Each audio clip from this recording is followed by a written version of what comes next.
इस वीडियो में वेदांता और IRFC share big news dividend news लगा रहा हूं, किंतु छोटी सी रिक्वेस्ट है कि वीडियो में लाइक दे दीजिए प्लीज़। वेदांता लिमिटेड ने कहा कि उसने 2021 से सभी इकाइयों में ग्रीन हाउस गैस उत्सर्जन में लगभग 30% की कमी हासिल की है।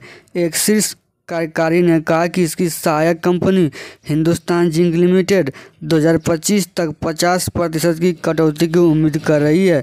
वेदांता लिमिटेड के निदेशक और हिंदुस्तान जिंक लिमिटेड की चेयरमैन प्रिया अग्रवाल हेब्बार ने कहा, 2024 के अंत तक या 2025 की शुरुआती तक हिंदुस्तान जिंक GHG उत्सर्जन का आधा हिस्सा कम कर देगा।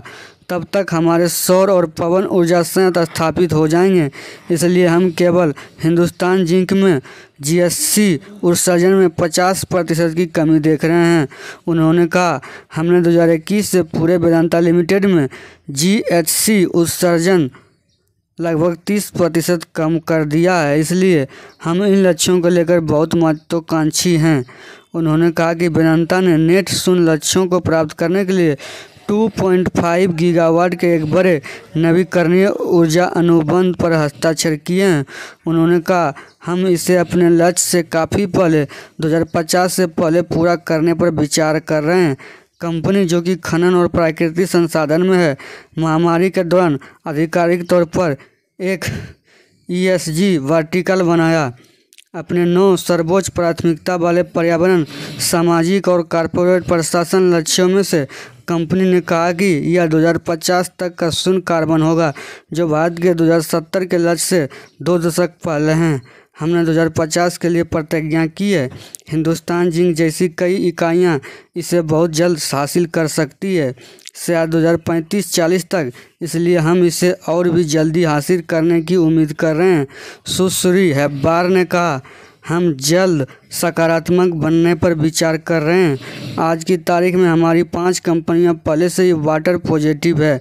उन्होंने कहा, जल्द सकारात्मक बनना हमारे लिए एक बड़ी उपलब्धि है और हम उम्मीद कर रहे हैं कि हम 2030 तक चरम जल सकारात्मक तक पहुंच जाएंगे। उन्होंने कहा कि कंपनी ने 10 करोड़ महिलाओं और बच्चों के जीवन पर असर डालने का लक्ष्य रखा है। हमने आज तक 20 मिलियन से अधिक महिलाओं और बच्चों के जीवन को प्रभावित किया है। यह हमारी प्रमुख परियोजनाएं नन घर और कई अन्य परियोजनाओं के माध्यम से है। लैंगिक विविधता की दिशा में कंपनी ने कहा कि इसमें नेतृत्वकारी भूमिकाओं में अधिक महिला होगी। सुश्री हेब्बार ने कहा, 2030 तक लगभग 40% नेतृत्व टीम महिलाएं शामिल होगी।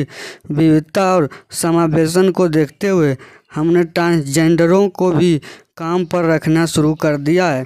हमारे पास एक बहुत प्रगतिशील ट्रांसजेंडर नीति है और हम किसी भी लिंग पुष्टि सर्जरी के लिए 2 लाख का योगदान देने पर विचार कर रहे हैं। इसके लिए 30 दिन की छुट्टी को भी 2 लाख के साथ ऐड कर दिया गया है।